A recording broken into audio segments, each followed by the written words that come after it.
Hand practice کے بارے میں آپ سے پوچھنا چاہ رہا ہوں، لڑکے یا لڑکی، اس کے بارے میں کیا بات کرنا ہی گناہ ہے؟ اور اگر بات کر لی ہے تو اس کی کیا سزا ہے؟ جائز ہے، ناجائز ہے، حرام ہے؟ جی حرام ہے، قرآن میں بالکل واضح ہے۔ ڈاکٹر ذاکر نائک نے پچھلے دنوں ایک ویڈیو ریکارڈ کرائی تھی، میں نے ریپیٹ کی تھی، مسٹربیشن آپ لکھیں گے، reply to doctor Zakir Naik from engineer Muhammad Ali Mirza. میں نے اپنا پوائنٹ آف ویو سامنے رکھا، وہ بھی ریبٹل کرتے ہیں۔ خیر اس کے بعد بھی ڈاکٹر ذاکر نائک سے میری فون پہ بات ہوئی ہے، لیکن ہم نے اس ٹاپک کو ڈسکس نہیں کیا ہے، اچھے ماحول کے اندر گفتگو ہوئی ہے۔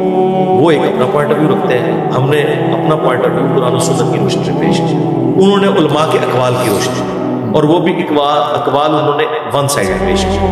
ہم نے قرآن و سنت سے بالکل واضح بتایا کہ سورہ المومنون کے سٹارٹ میں اللہ تعالیٰ نے اہل ایمان کی نشانی بتائی ہے کہ وہ اپنی شرمگاہوں کی حفاظت کرتے ہیں، مگر اپنی بیویوں اور کنیزوں، اور کنیزیں ظاہر ہے کہ وہ آج کل ایبسلیٹ ہو چکی ہیں، اور اللہ تعالیٰ ساتھ ہی فرمایا کہ جو اس کے علاوہ کوئی اور راستہ اختیار کرتا ہے وہ حد پھلانگنے میں، اسی کیٹیگری میں یہ چیزیں فال کرتی ہیں۔ امام شافعی نے اسی آیت کو چیپٹر کی ہیڈنگ بنایا، اور انہوں نے کتاب الام میں لکھا ہے کہ اس کے تحت یہ جو آپ نے ہینڈ پریکٹس والا مسٹربیشن، اسے انہوں نے حرام قرار دیا اس کے تحت۔ اس کے علاوہ بھی کئی اور دلائل ہیں قرآن و سنت میں، وہ میری ویڈیوز کے اوپر تفصیلی ریکارڈڈ ہے۔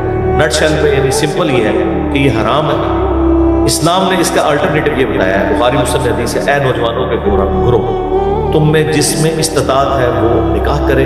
نکاح کرنا آنکھوں کی حفاظت کا ذریعہ ہے، آنکھوں کو نیچا رکھتا ہے، شرمگاہ کی حفاظت کا ذریعہ ہے، اور جو نکاح کی استطاعت نہ رکھتا ہو وہ روزے رکھ کے اپنی شہوت کو ٹھنڈا کرے۔ تو ہمارے نبی الاسلام نے روزے کی شکل میں ہمیں اس کا الٹرنیٹو دیا ہے، اگر اس کی کوئی گنجائش نکلتی ہوتی تو اللہ کے نبی ضرور دیتے۔